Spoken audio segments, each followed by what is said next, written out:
Hello, I'm Dominic Piper from Paydirt TV, editor also of Paydirt Magazine and Gold Mining Journal, and one of the organisers of Africa Down Under, which is coming up on the 1st and 2nd of September. For our subscribers here on Paydirt TV, we've got an exclusive offer to come and join us on the live stream at Africa Down Under, or in person if you're in Western Australia. Stick on this video until the end and we'll be able to give you more details about how you can register for the conference. Hello and welcome to Paydirt TV. I'm Dominic Piper. Today I'm joined by Tim Harrison, Managing Director of Ionic Rare Earths Ltd. Tim, thanks for joining us. Thanks, Dominic. Thanks for having me.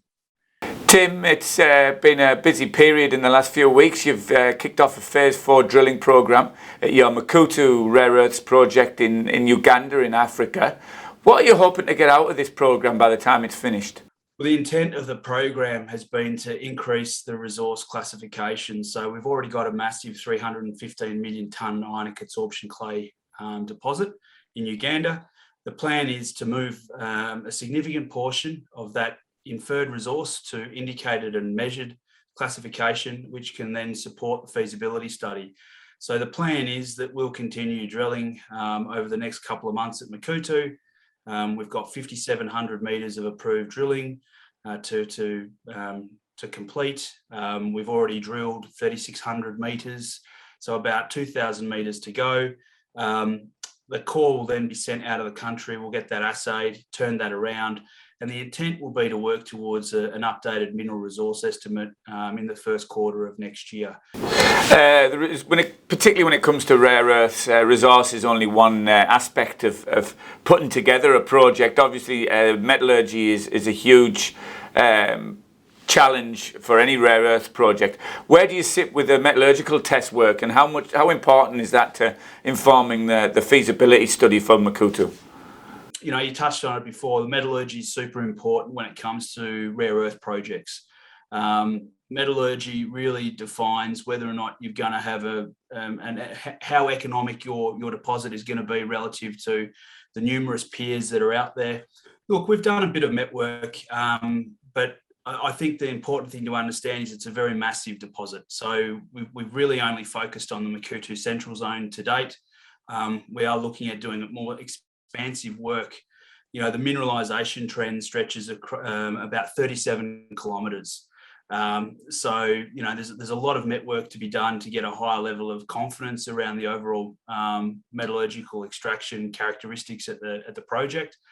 You know, at the moment we've got heap leach test work underway, which is confirming our concept with heap leaching the ionic adsorption clays.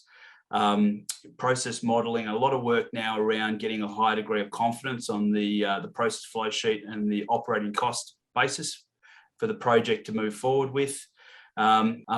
It's metallurgy and your basket composition, and they're two advantages that I think Makuutu has over, you know, a raft of rare earth players on the ASX.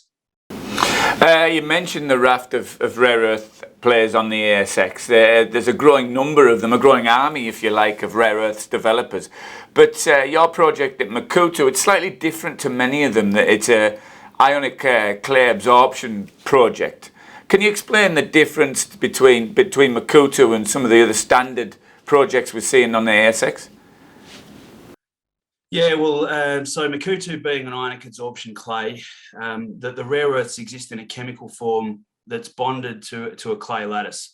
So the rare earths originated from primary rare earth minerals, which have weathered over time. So those primary rare earth minerals have broken down, the chemical then absorbed onto the clay.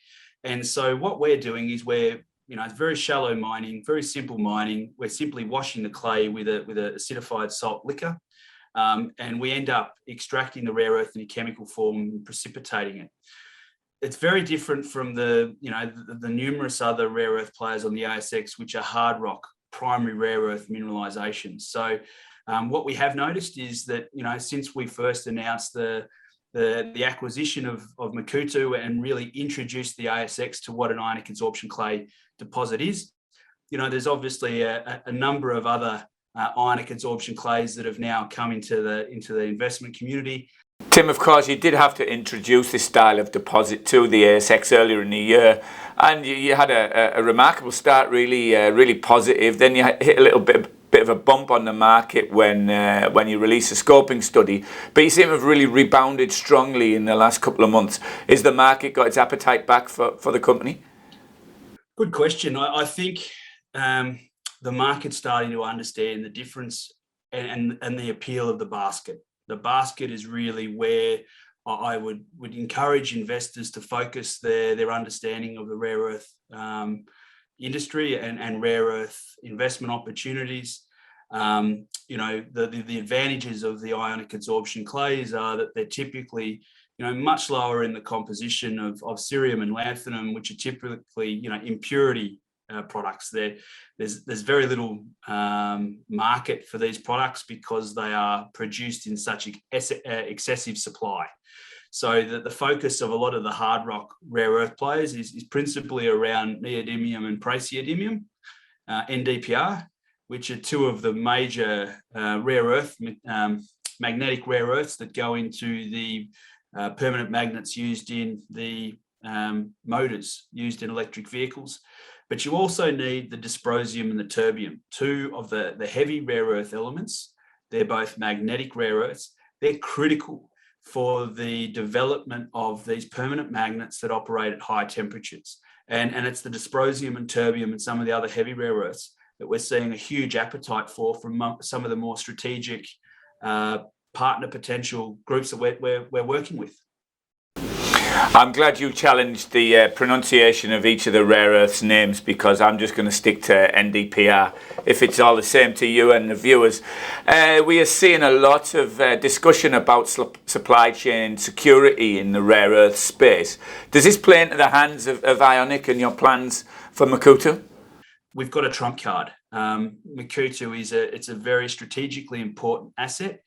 And with recently some of the announcements that we put out talking about going downstream, that's effectively driven by the strategic importance of the basket, the elements within the basket. The significantly diminished supply of the future in these heavy rare earths means that developing Makuutu, taking the product and refining and separating it, means that we are going to be producing a product increasingly more difficult to find. Logic says that pricing is going to go up. It is a trump card, so how are you going to play that trump card? How are you going to finance this project and bring it towards development? Look, we've started the financing discussions. We're talking with multiple groups. We've had this strategic partnering process that's been going on now for over 12 months. We've got a non-binding MOU signed with China Rare Earths Jiangsu. So we're planning on being in production in 2024. The Chinese being pretty much the only destination for our product.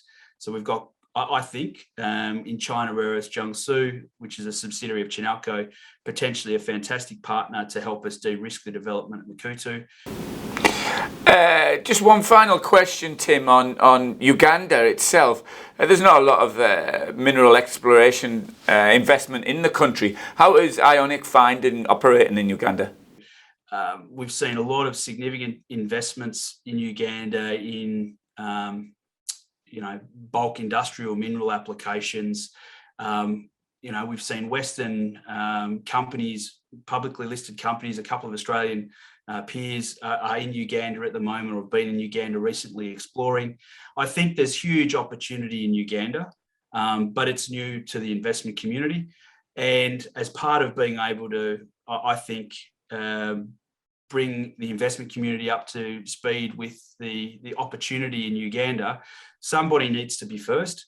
And I think that the way in which we're working towards bringing Makuutu to production, we're aiming to be in production in 2024, which would make us, the first publicly listed investment in the mining industry in Uganda, which, we're very excited to work with our stakeholders in Uganda and bring Uganda into production, develop some capacity, develop a mining industry and show that it can be done.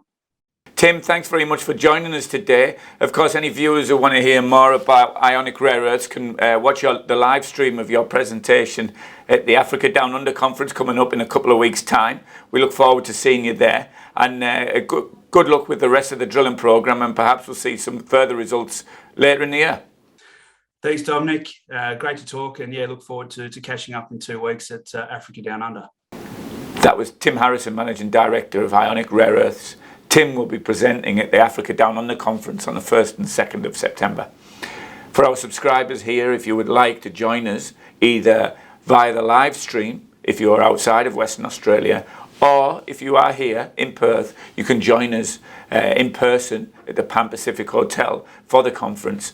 Please send an email to dominic@paydirt.com.au and we can arrange for you to watch the more than 30 company presentations we have over the 2 days of the conference. Thanks very much.